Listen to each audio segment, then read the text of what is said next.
Hello and welcome to Dig It. I'm Peter Brown and hosting the show with me today is Chris Day. Hi Chris. Hi Peter. Wow. Some frost, some sunshine. A bit more rain, Peter. It's all, every single weather is out there at the moment. We even had hail here last couple of weeks ago, didn't we? We did. Somebody said, one of our customers said, you can have 4 seasons in a day in this part of the world. I think in any part of the world at the moment, looking at the TV screens in the last few weeks. Definitely. It's certainly changeable at the moment. Anyway, that's enough of the weather. You did. We have that preoccupation with it. But it's a busy month, isn't it, May? Yeah, what's on? Well, where should we go and visit this month, Chris? Indeed. Well, let's start off down in Exeter at Kenton for Toby Buckland's Garden Festival at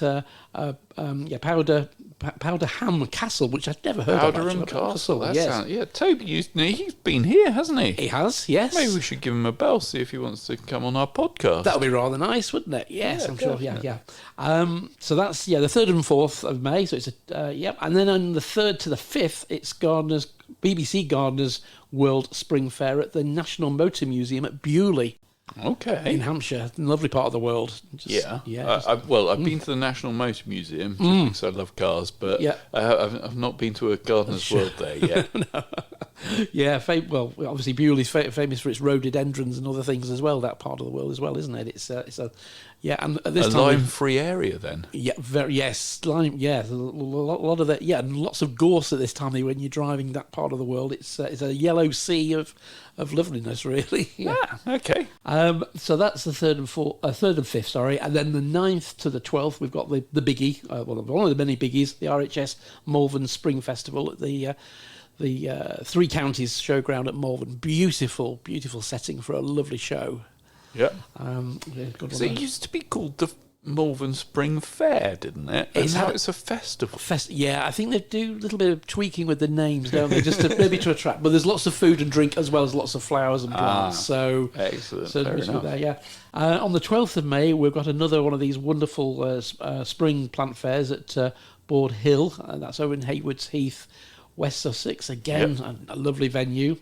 And then we have to cross the water. We have to go over to our friends over in France for the big Fleury's International, which is almost like our Chelsea Flower Show. Oh, right. But with a sort of French spin. And this year, being 2024, it's going to be all about the Olympic Games. They're going to do a real nice tribute to the one. Yeah, because the last time it was in Paris was 100 years ago, so they've got a lot to celebrate. Yeah.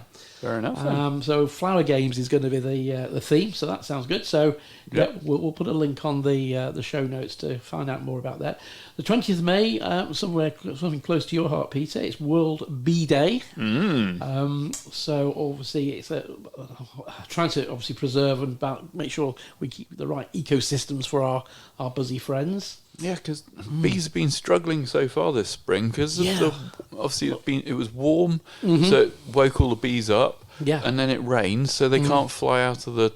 They had a good start to the year, got lots of pollen in, got some new nectar in, and then obviously all the rain. On rainy days they don't fly, so they then eat all of the stores that they've been creating. So then some people are losing bees at the moment. But if you are a beekeeper, the tip that I read this morning was feed them, give them some fondant, and just keep on feeding them for the next little while. Yeah, I suppose the only good thing is we've got lots of flowers open at the moment. So when it doesn't rain and the sun does give a bit of warmth, they'll be out in force. Yeah, definitely.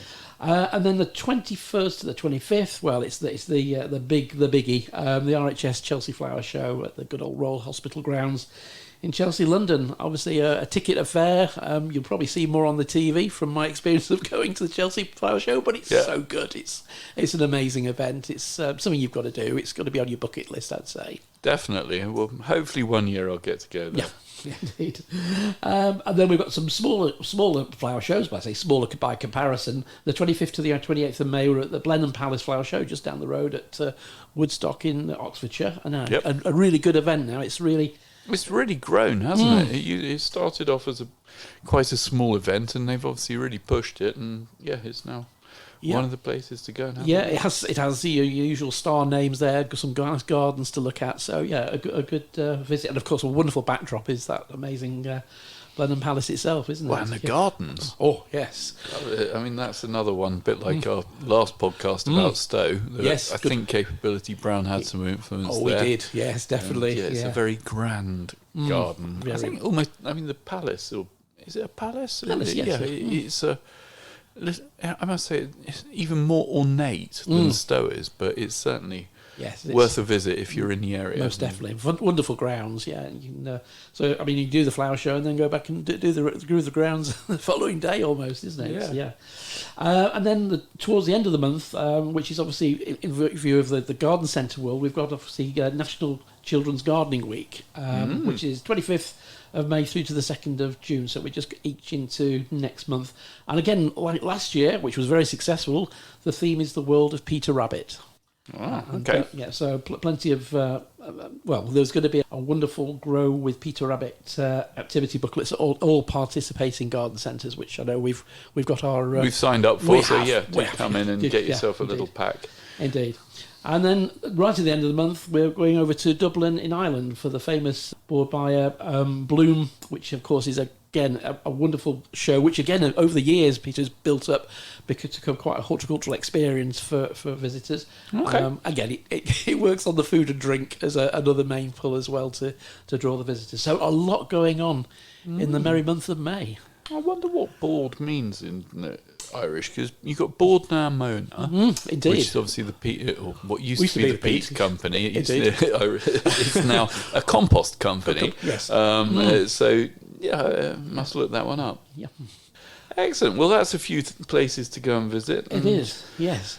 What about the news? What we got coming up Well, in the news? again, it's a very mixed bag, but I think we'll start on one thing, which, I mean, if any of you like your British beer, this news story certainly got me looking at it. So basically, our poor hop plants are under threat from a major fungal disease called verticillium. So verticillium wilt is... I was going to say, that's like the leaves change colour from memory, and That's it. they sort of then shrivel up, and it doesn't look good. No, a lot of plants get it. I mean, I think tomato plants can get it as well, and hence that's why a lot of tomato plants are grafted now commercially. Oh, right, okay. So basically, they're doing lots of work now. This is over in the University of Kent, and they're doing a massive 5-year project, spending £574,000 on this research. So. Wow. Yeah, it's going to be important because the brewing industry in this country is worth £10 billion.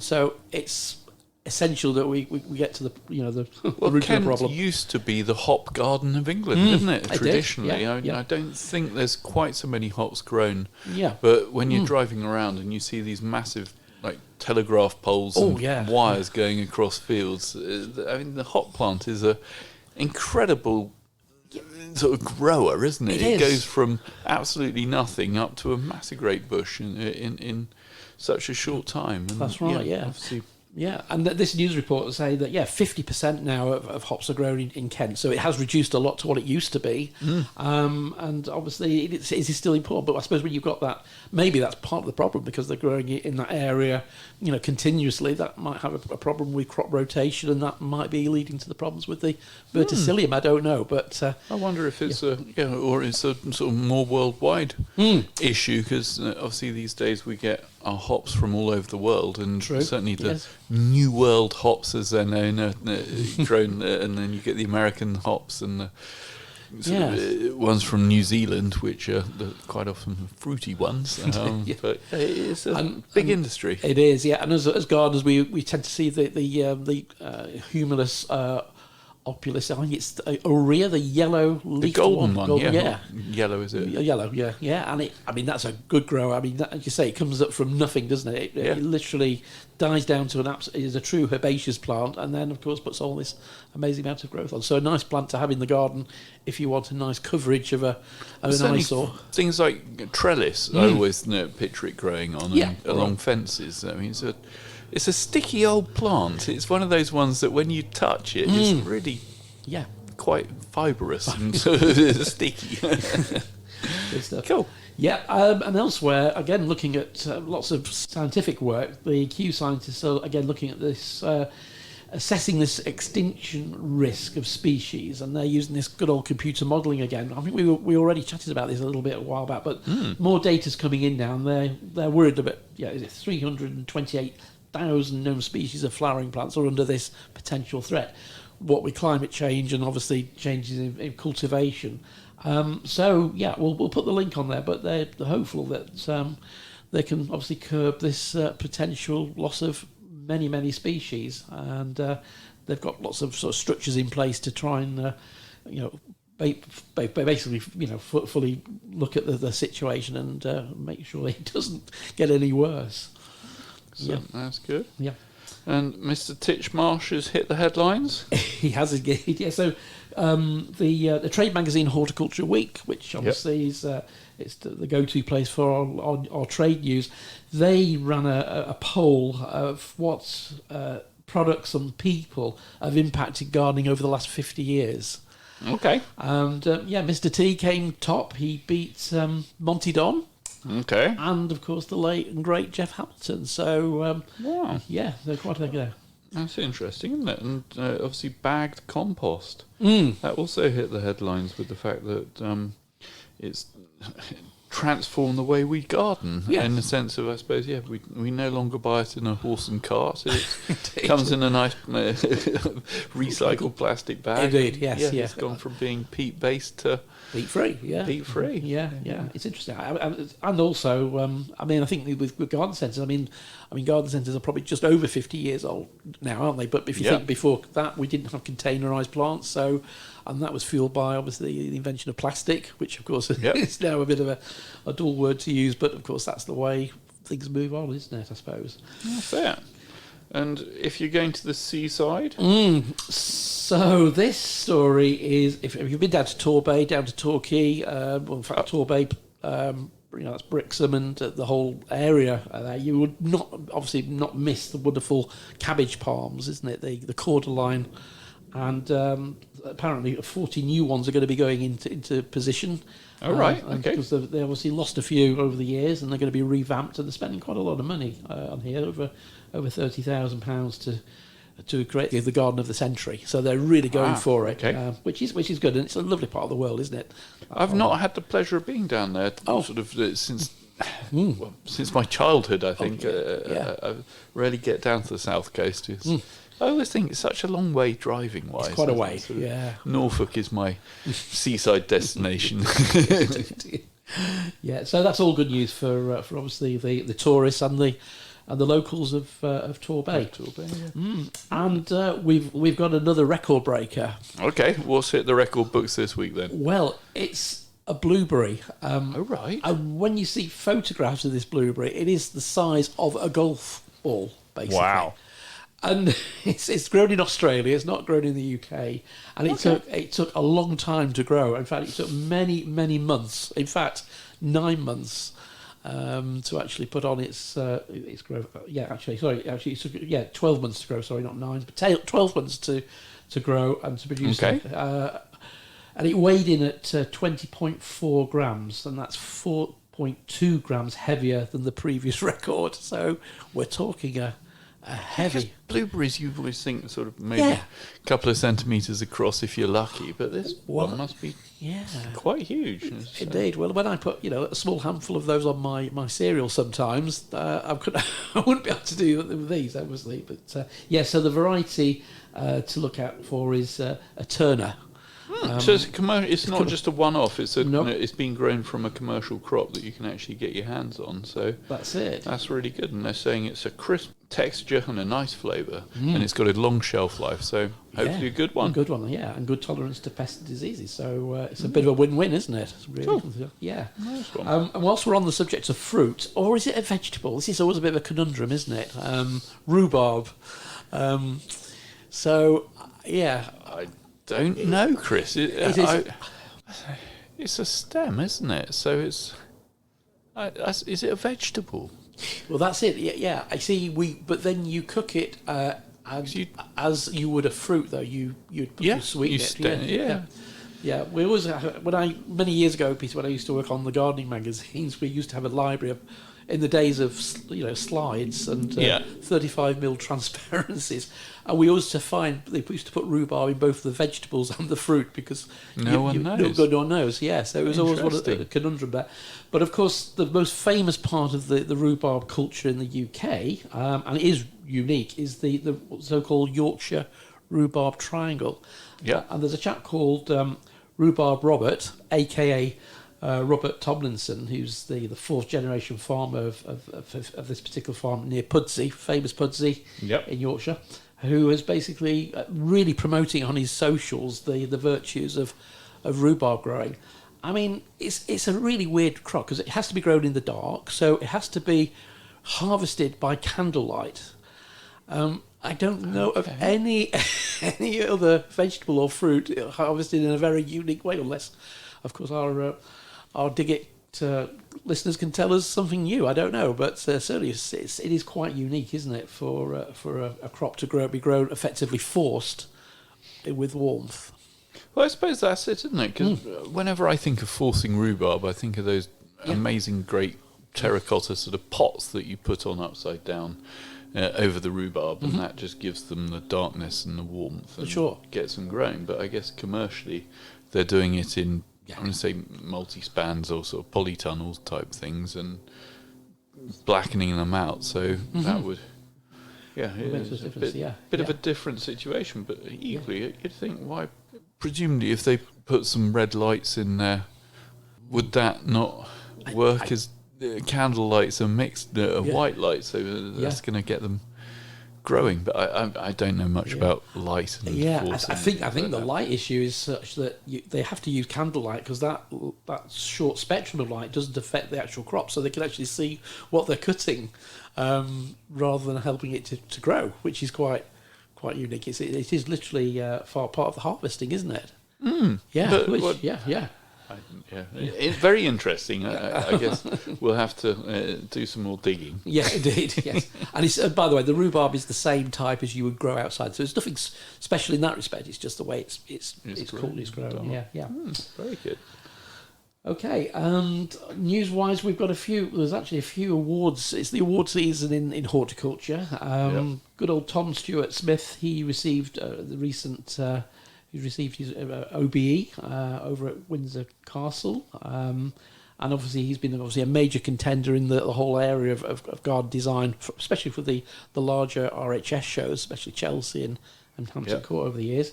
So that was well deserved. And in fact, we'll probably talk about some other awards which have been coming along a little bit later, Peter. But it's that sort of season now for the awards. And another slight to take us slightly off track, pardon the pun, the revival of railway hedges. So this is basically they're trialling. It's a major trial actually to see if they can get traditional railway hedges back.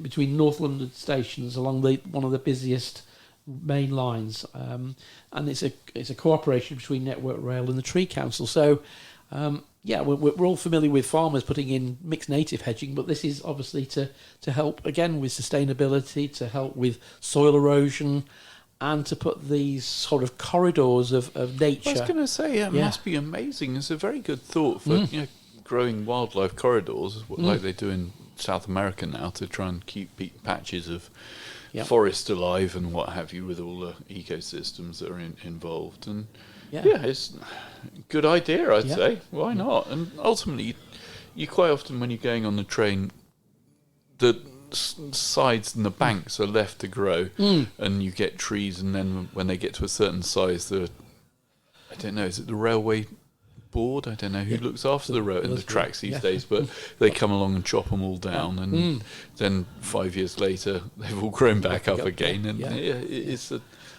big amount of space, I should imagine, that could be rewilded. Indeed, and I think the good thing about this as well is the fact that because we've had so many landslides, haven't we, along some of the railways.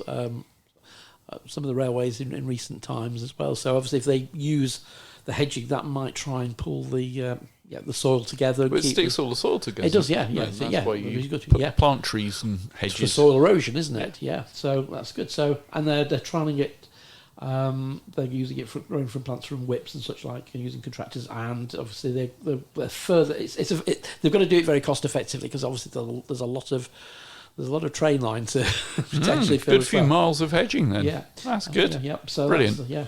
And I hear cider's now, well, not under attack, but struggling a bit like the hops are, and so beer and cider production in the UK might be going down. But what's happening with cider apples then? So this is actually, in quite a way, a more uplifting story that they're basically trying to identify lost apples, and they're using sort of DNA fingerprinting and also what 3 words geopositioning of these varieties. So they're pinpointing exactly where they are in the orchards, and then obviously going through the necessary processes for apple identification, which I think is quite amazing, really. So when we did the podcast with Mike, it was I had no idea sort of how old cider apples were and how sort of where they evolved from, and I think if you can use something like DNA, presumably we might lose a few varieties just from the fact that what's named as this.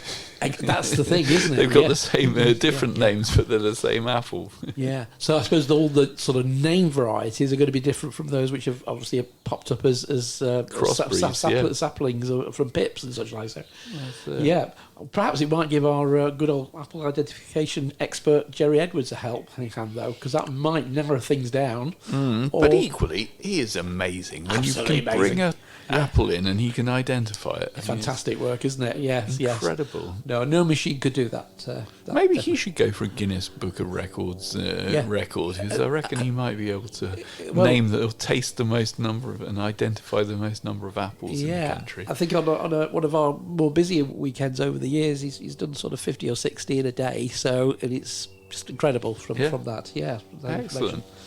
And I see in Horticultural Week they've updated their list of 100 leading women in horticulture. It's quite an impressive list, though, isn't it? Yeah, it's a huge, great list. Yeah. You don't realise sort of how many big names there really are behind the scenes that possibly didn't realise they're doing that. Indeed, yeah. Some nice names. I noticed our previous podcast guests, both Val Bourne and Jacob McVicker on the list there. So that's some notorieties amongst the group there as well. And of course, the wonderful work from Fiona Taylor at Garden Organics too. So.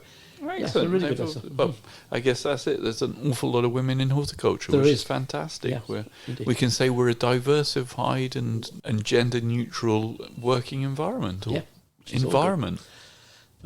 some more researched, but actually quite fascinating, Peter, about bee friendliness as far as the Big Bee Hotel experiment. Oh right, okay. So I didn't know this. Around 250 out of the 270 UK bee species lead solitary lives. So which I didn't think it was such a high number, to be honest with you. 20 out of the 270 communal species, and the rest of them don't like each other. Yeah, it's interesting. But I guess you think like mason bees and of course, a lot of the. Obviously, honeybees we think of as swarming and their community species, but the rest of them, we've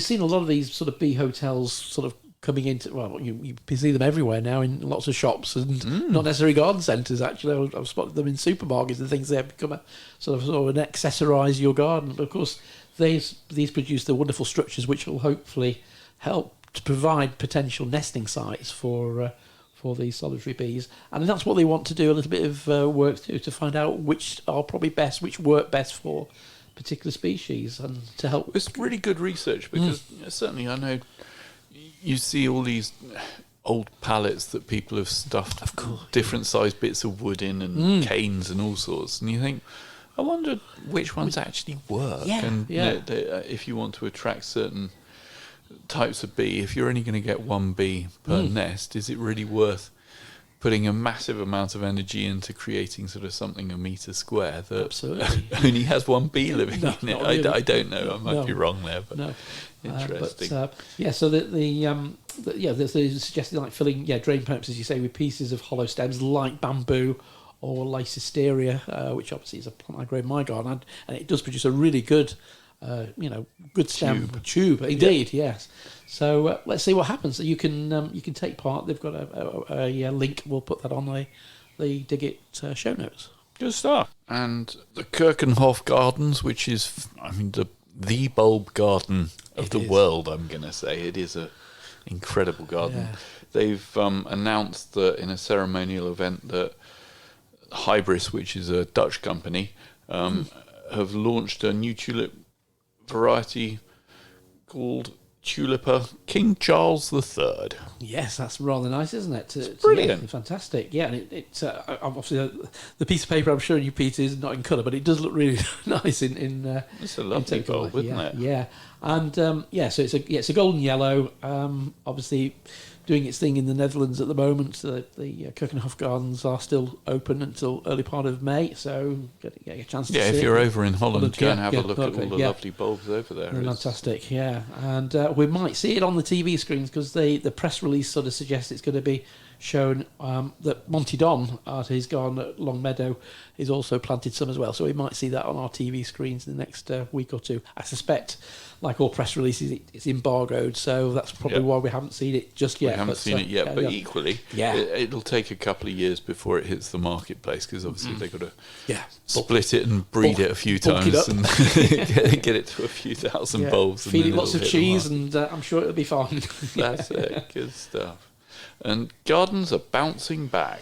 Yeah, so this is like anything. This is a piece in Garden News magazine, Peter. And it's interesting about the obviously the knock-on effect from the COVID pandemic 4 years ago, and how obviously numbers have climbed back since 2019. And there's some definite sort of movers and shakers, as they say. But it's not surprising that the likes of RHS Wisley obviously is doing really well up there. Well, nearly 2 million people visited Kew. And Kew, yes. I mean, Kew is an amazing garden, without a doubt. I mean, it's architecturally as well. I think it's beautiful. Fantastic. But nearly 2 million visitors there, which indeed. is... it's not quite as good as 2019, though. That's the figures that I find really interesting, because obviously the COVID pandemic... people were out an awful lot more before then, but like you say, Wisley's up, but a lot of the gardens are down. But then Dunham Macy, that's up in Cheshire, 52% rise since 2019, which is fantastic. Which is great, and people are going out in that part of the world. Indeed, which is good. I mean, RHS Bridgewater, I think they've taken a little bit of a knock still. Obviously, that's a new garden comparatively for the RHS, but that's based up in Manchester, and obviously good old Hampton Court Palace, which of course I suppose it's the palace as much as the gardens is the attraction there too. But all in all, it's encouraging. No, definitely, and I think always nice if the weather holds out to go and have a look round the garden. It's such a nice experience, isn't it? It is. Get out in the big outdoors. And get infused, and you always learn something, don't you? That's the great virtue of garden visiting. Definitely. And our friends up in Coventry, Garden Organic, are getting upset with the government. Yes. They're saying that the government aren't doing enough, and the ban of peat might not happen at the end of this year. So what do you know about this, Chris? So a couple of weeks ago, Peter, there was what they call a 10-minute bill was read in the Commons to try and move this on, because obviously the end of last year, the King's speech didn't contain the important bit of criteria to effectively put into law that peat would be banned. Okay. It wasn't read, it wasn't included, so therefore... they've got to pass a act or something, have they, to get it to actually happen? So obviously this is not good news for the gardening trade, because obviously we've been set up to effectively lose peat by the end of this year. Yeah. And it was always a bit of a thing, was it going to be the beginning of the year or was it going to be the end? That was the big contention. Well, at the moment, it still could be 2025. If we look at it, if this doesn't go through quickly, and of course, as we're probably not make any bones about it, it is an election year this year, isn't it? I was going to say, is it an election year this year, Chris? Maybe someone's pushed it back off the statute list, and we'll debate it next year just to push it out. But the thing that I am so proud of our industry about is the fact that We knew it was in the pipeline. Yes. 20 years ago. That's right. And unfortunately, I'm going to say the sales of non-peat based products up until a few years ago were not good. The product wasn't good. Very variable, wasn't it? Over the last few years, I think our industry has really pulled its finger out and changed the options available to us. And now we've got some much better composts out there that are peat-free and really usable. And we're getting around the watering issues. It's not perfect, but as gardeners, we are adapting. We've adapted incredibly quickly. Yeah. And now the government aren't going to ban it. So maybe we'll just get to the happy medium where we can use peat in a few composts, but so long as so long as the majority of it is peat-free, then potting up your Venus flytrap won't be so much of a problem, because there'll be a specialist peat-based compost for that. But if you want to put your Impatiens in it, it's not available. It's more for specialists. But it does seem very strange, and being very cynical about this. 2020 was the year it should have happened, but of course we had a major pandemic, so a lot of things went back on the back burner. And obviously, there's a lot of parties in Parliament, weren't there? Well, there were. Yes, you can't. You must forgive them for being so busy. Indeed, yes. Well, that's intended. So let's see what happens. But I think there's going to be quite a lot of pressure. So maybe in the UK, if you're talking to your potential candidates, maybe ask them about the peat. Ask them whether they're going to ban peat or not. Yeah, see what result you get from that. But it's not good. And it's good that the Garden Organics are bringing it to the attention through their little piece in Amateur Gardening magazine. Definitely. And I see one of our previous podcast guests has won a rather prestigious award. Yes, he has, Peter. It's Charles Dowding, our no-dig champion. I love his philosophy on gardening. Fantastic, wasn't it? And my compost heap is doing well. Good. I created a compost heap with the idea of using the proceeds from the compost heap just to try a bit of no-dig gardening. It's working code. Good, yeah. So he received the RHS Elizabeth Medal of Honour, the EMH. Okay. And that's awarded to non-horticulturists making an outstanding contribution to horticulture and gardening. Of course, his no-dig method is certainly the right credentials, isn't it? Definitely, that's brilliant. Well done to Charles there. And so the RHS, basically there's 63 horticulturists can hold the Victoria Medal in horticulture at any one time. Yep. So this year we've got two incumbents. Chris Lane, nurseryman over in Kent. He's recognised for his practical skills and knowledge of woody plants and books and national plant collections. He's got the national collection of Hemamelis, the witch hazels and things.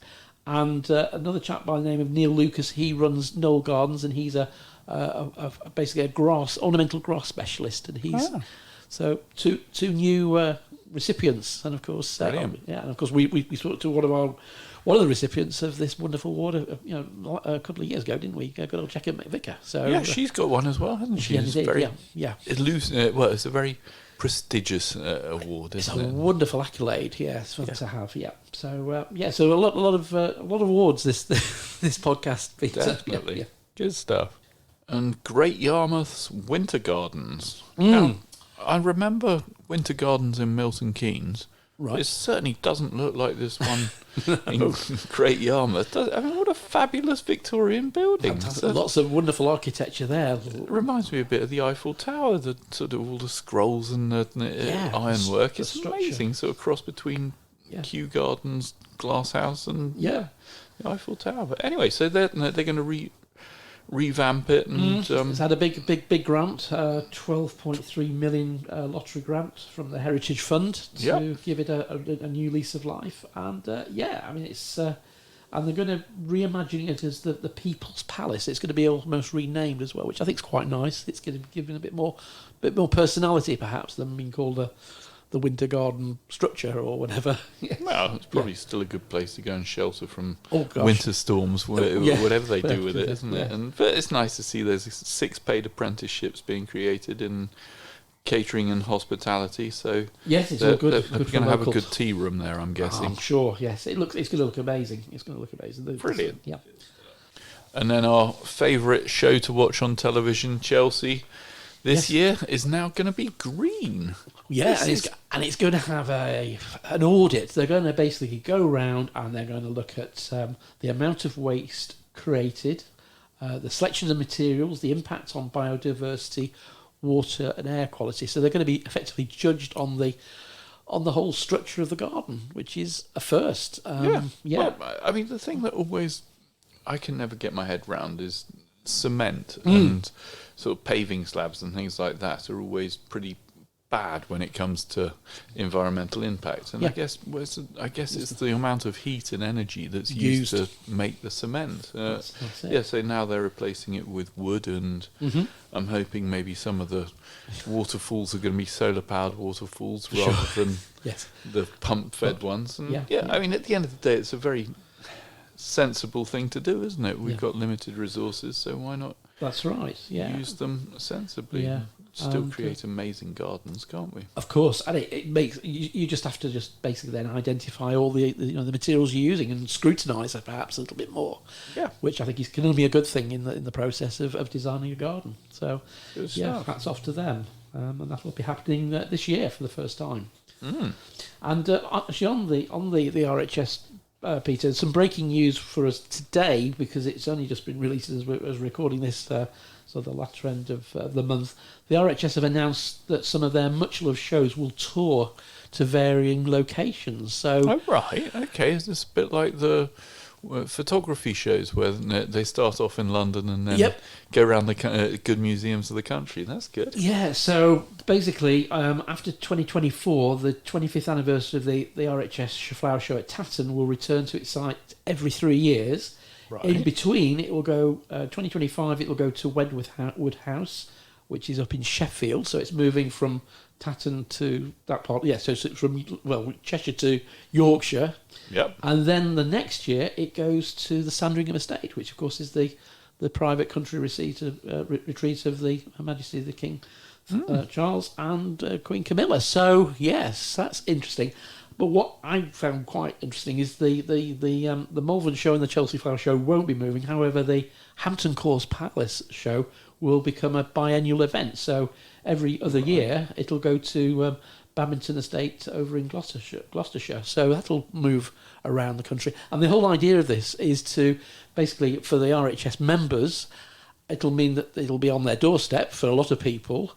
Yep. And also hopefully it'll keep a lot of people will be seeing the RHS for the first time because it'll be on their patch. It'll be in their neighbourhood. That's it. It will encourage new people to go and visit and hopefully equally be environmentally friendly because they're moving the show rather than making everybody drive to the show. That's it. Get to the show. Yeah. And I'm sure perhaps for some of the exhibitors it might be a little bit of a headache, but they've had plenty of pre-warning. This is a number of years off now, so a year at least. So, but yeah, it is a major shift, and hopefully new audiences will meet more gardeners.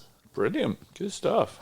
I'm just thinking about Sandringham. His Royal Highness's parks in London. They're after some apprentices. Apparently. They're looking for 10 actually, Peter. So it's the Royal Parks charity, and they maintain all the London's Royal Parks, and they're looking to encourage some new apprentice gardeners with the opportunity of 3 years training, and including horticultural and landscape operative level qualification too. So. It's really good. You don't often see this sort of promoted, and it's just it's heartwarming really that we are really trying to push the new the next generation of gardeners, and it should be good. So so if you head over to the Royal Parks web pages, you'll find all the details there. Brilliant. Well, I'd never realised there's over 5,000 acres of parkland in London. I know. Just amazing. Yes. I can remember cycling through one of them on my Ride 100 when that went through London. It's just interesting seeing sort of deer and big sort of Richmond Park, I suppose. Big expanses of grass in the centre of London. It's lovely. It's good stuff. So and look out for the details. I'll say on the if you want an apprenticeship. And, well, interesting that potato farmers are warning of potential shortages. Almost, well, sad times. I mean, obviously the rain has caused issues, but It has, yes. I know it's the first season I can ever remember wireworm being a problem in crops that were being sold to garden centres. I don't think I've ever come across that before. No. And obviously, I guess if farmers are struggling to grow them, that's going to push the price up a bit. It is, yeah. Our staple food is going to be a bit scarcer this winter, this summer and winter. Indeed, and I think seed potatoes generally, Peter, sold out very early this year. So there's obviously there's a pent-up demand for growing potatoes, whether it's earlies or mid-seasons or main crops. So, which is good. But and I think the fact that a lot of these potato growers specialise in certain varieties, they work as a bit of a cooperative, don't they? So they will grow, something like International Kidney, and they may have maybe 3 or 4 growers. And of course, if they have major problems with their crop, then of course that impacts on the supply chain to everybody. So and I didn't know for the problems we've got with our potatoes we buy in the shops and the supermarkets. It costs around about £3,000 an acre to grow a humble spud, and of course they get the money whatever comes out of the ground. So if they've been hit by waterlogging and maybe disease or blight, that's a big hit, isn't it, for them? Definitely. And well, I think that's it. At the end of the day, if areas of land are no longer usable because of the water, it's going to take a big impact on the potatoes. But I think we obviously import a fair few potatoes from abroad, don't we? We do indeed, yeah. Hopefully other places won't have had the problems we had. Let's hope not. And our last story this month, the Henchman Topiary Awards. Yes. This is interesting. I mean, I love topiary. I know one of the gardens that really inspired me, Rockingham Castle. I mean, they're just amazing, great yews that have been sculpted into. They call it elephant topiary, don't they? And that's it. Really nice. And the view from there is amazing down over Rockingham Speedway, which I've never been to, but it's interesting. Yeah. So topiary is. Without a doubt, it's such a nice thing to do if you've got the time. And it shows also, demonstrates a lot of exceptional skill, doesn't it, and creativity, and of course to keep those wonderful shapes looking so pristine as well. Yeah. I always think Levens Hall up in Cumbria. They have, I think they have the World Guinness Book of Record of number of topiaries. I think it's over 100. Wow! And some of these go back to the sort of 16th, 17th century, so really old. I mean, very, very old. Yeah. I mean, that's obviously very famous for its topiaries. But so basically, the Henchman Topiary Awards, they're looking for the best of the best, basically. So you can nominate and obviously contact Henchman at their Topiary Awards. We'll put the link on there and give some sort of accolade to these amazing artists of topiary. Fantastic. Good stuff. And now it's top 5 sales in liquid fertilisers. I'm really interested by this one, Chris. It's quite interesting, isn't it? It is. And we're all probably thinking about getting our tomatoes and our bedding plants and a lot of our other container plants fed now we're into the growing season. So tomato feed makes the bottom of the list, doesn't it? It does, yeah. So that's the Doff product. That's the concentrate, the 1 litre size. And then at number 4, we've got the liquid Grow More concentrate, which is a good general feed. So great for most of your container plants and maybe a lot of your plants in the borders as well. I think, Peter, it's worth saying, isn't it? With all this rain, we're going to need to do a lot of feeding this year anyway. I suppose so, yeah, because it's all going to get washed out a lot quicker, isn't it? So especially in the soil and in the pots as well, I suppose. At number 3, we've got the rose feed concentrate from Doff, popular. Of course, roses into that time of the year. I did notice one of my roses has got a flower bud on it already. I've never known for April to have a flower bud showing on a rose, so that'll benefit from there. Number 2, Ericaceous concentrate feed, again from Doff. Camellias, I suppose. most thing, and obviously ericaceous, your They had some rhododendrons. fabulous flowers this year, I thought, the camellias. Aren't they? Yes. No, It's been a good year. interesting that sort of a good year for camellias. Most dear, yeah.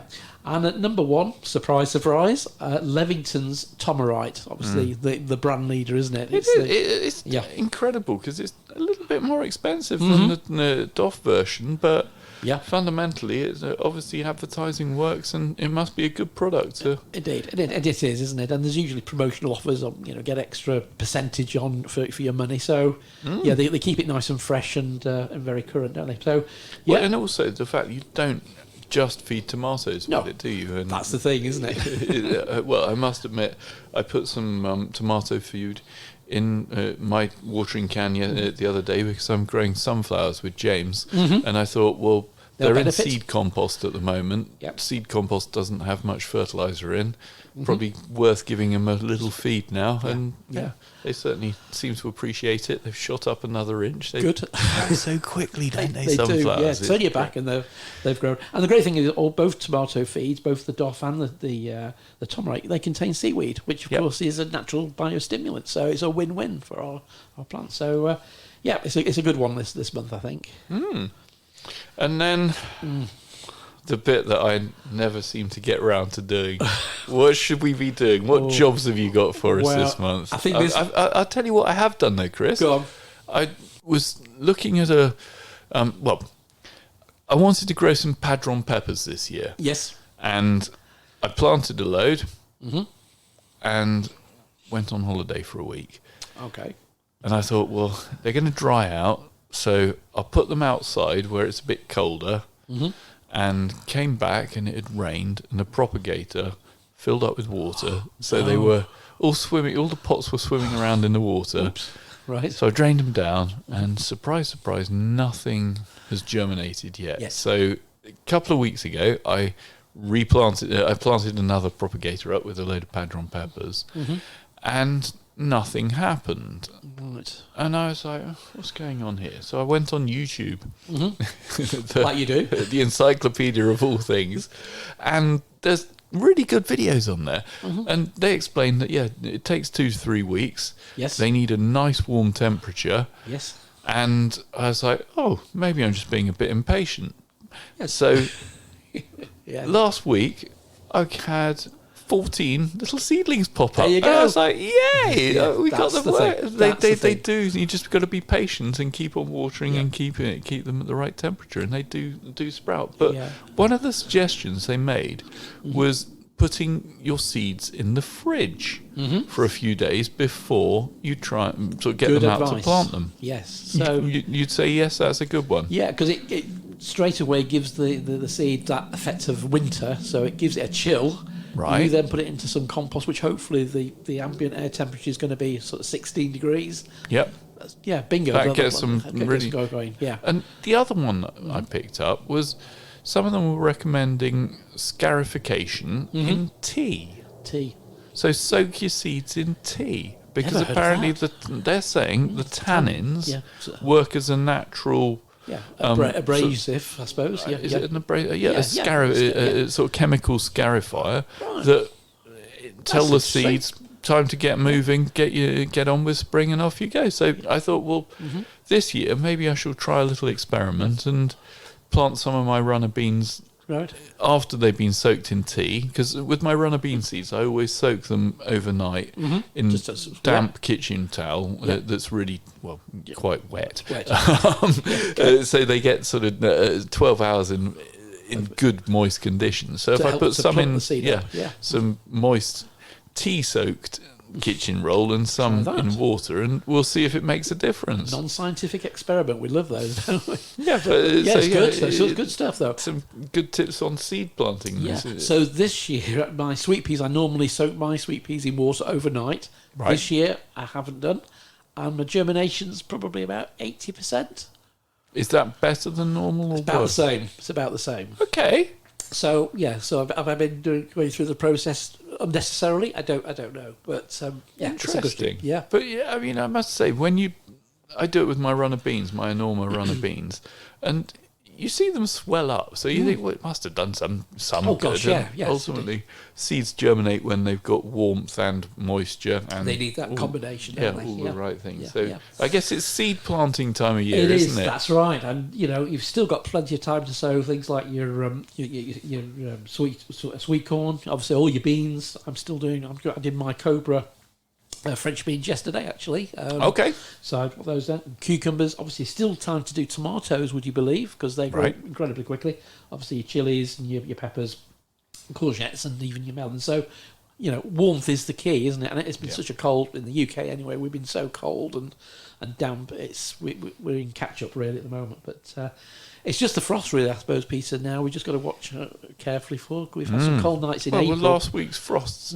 Yes. I know that was when the show goes out. That was April, but Yeah. equally it's very late for frosts this year. Yeah, I mean, for so many things, our flowers in the garden, obviously the crab apples have been amazing. I mean, a lot of things have been so much earlier, which is obviously good and bad for both wildlife and for us. But I think when it comes to plants and triggering them off into growth, we do need some decent weather, warmth into that. So a lot to be getting on with. Of course, in the UK we have bank holidays, top and bottom of the month as well, don't we? So plenty of time, opportunity to get out and do stuff too, which is good. So tender plants, I suppose, your bedding plants, you might want to start thinking about planting those up. The Kinder pop-in drop-ins, they've been they came out the other week, didn't they? Yeah. It's time to get your hanging baskets planted up. Yep, and all those sort of plants are now available. So get on there and be savvy, because plants, we're still having issues with supplies and things. So, don't think about buying them. If you need them, get them, because you'll probably come back and they'll have gone. They'll have gone. Yeah, which is obviously very frustrating for everyone as well, which is good. Have you got dahlias and such like? Then get them growing. I pinched my dahlias out the other day just to give them a little bit of stimulus to get them nice and bushy. Right. Try and do that. It delays flowering by a little while, but you'll get much stronger plants, which is good as well. And I suppose a bit of pruning, Peter, as well. I mean, Forsythia I pruned my cherry.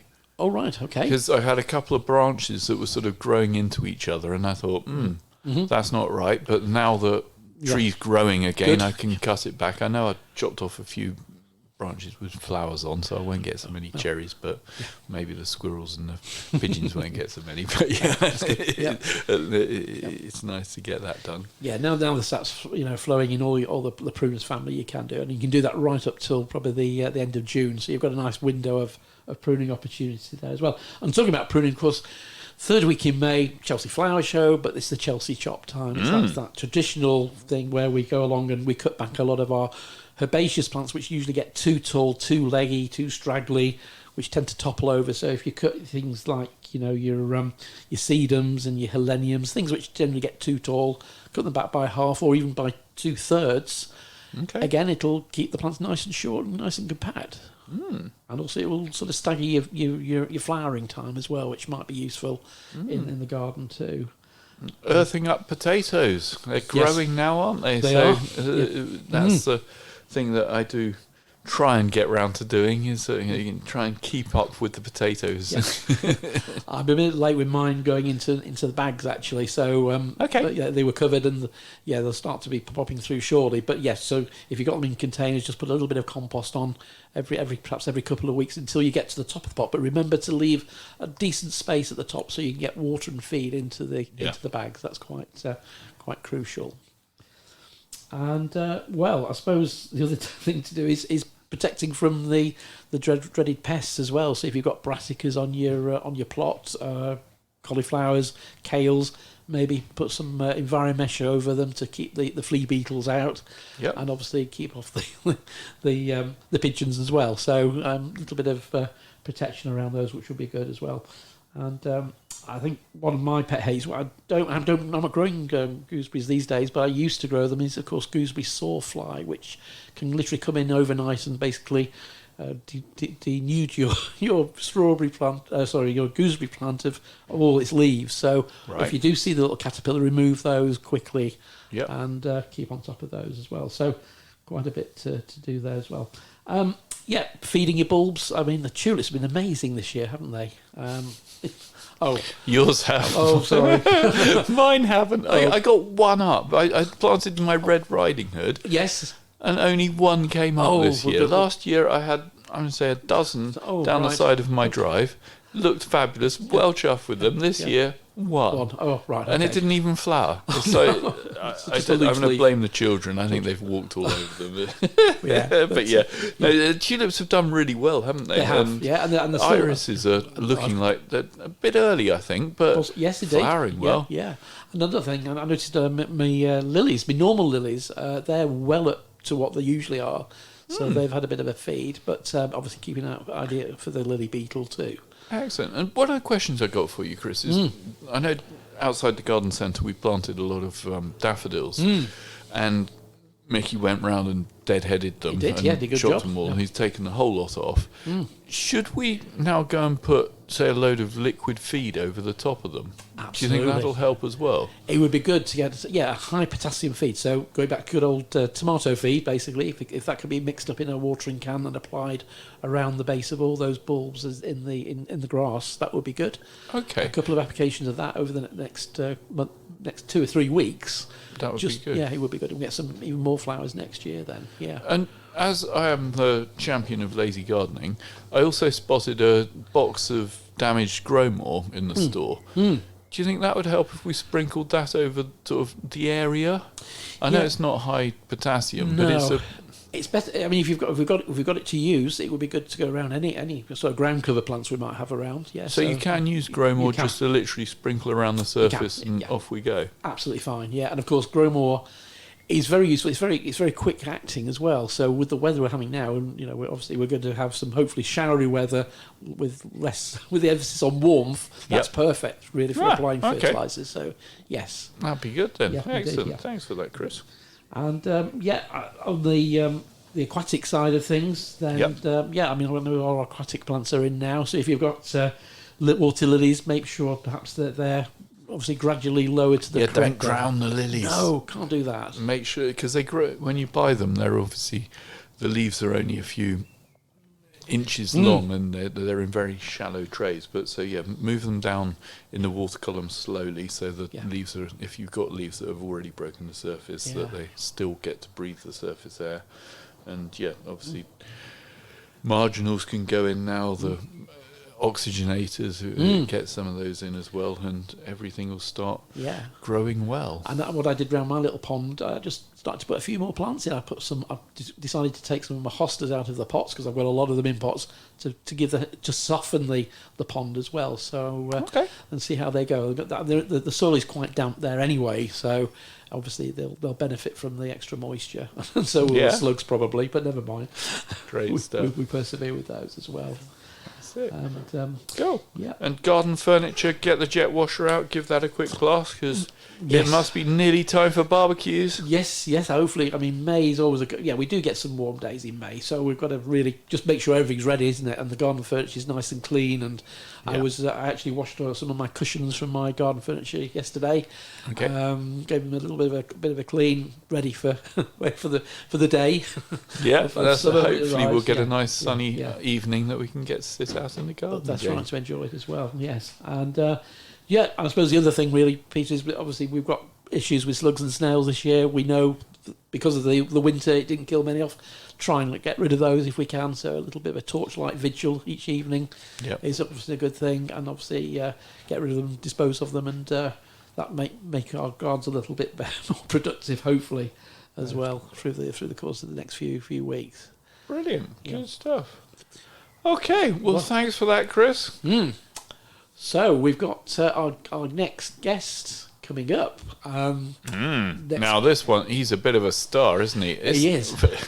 I didn't find a video on peppers by him, but Oh, you can well, find an well, awful lot of videos we need to by ask him we on need on YouTube. don't we? YouTube, can't you? He's a bit of a sensation on YouTube. So we'll be speaking to Hugh Richards, and he's had his new books come out, literally, The Self-Sufficient Gardener. Okay. So I'm really looking forward to having a chat with him and finding out how you can make a small plot ever so productive. Brilliant. Yeah, because that's on the 15th, isn't it? It is, yeah. That one goes Yeah, out. yeah, It's yeah. always good to... Yeah. So every couple of weeks we put the stars of the shows in the middle of the month. Indeed, yeah, and then also say, Peter, please subscribe. Let's keep the dig. Well, yeah, because our show's on YouTube. I hadn't really realised this, but if you want to listen to something at work, maybe whilst on the computer, and it's up there on YouTube. And yeah, if you do subscribe, I guess that'll push us up the ratings. And be nice. Yes, that'd be nice. We love that. We like to be, one day we'd like to be top of the polls or something. Well, but top 5 would be nice. Top 5, yeah, whatever. But if you can subscribe on your listener or whatever those things are. Yeah, and as always, to our wonderful Dig It crowd, if you've got any questions, if you'd like to hear a particular guest, let us know. Contact Definitely, us. we'll get in touch and say hi. Indeed. Always good to hear from you. Brilliant. Excellent. Okay then, Chris. Thank you, Peter. Thanks. Bye-bye. Today's show was brought to you by Buckingham Garden Centre and Nurseries. The show was hosted by Chris Day and Peter Brown. The show was produced by Peter Brown. And our thanks to Chiltern Music Therapy for providing the music. Thanks for listening. At Chiltern Music Therapy, we want everyone to know the difference that music can make in their lives. From parents and their premature babies in hospital to grandparents with dementia. We provide music therapy and community music services to people of all ages and needs across England. We work both digitally and in person in people's homes, care homes, schools, hospitals and hospices. Find out more at chilternmusictherapy.co.uk.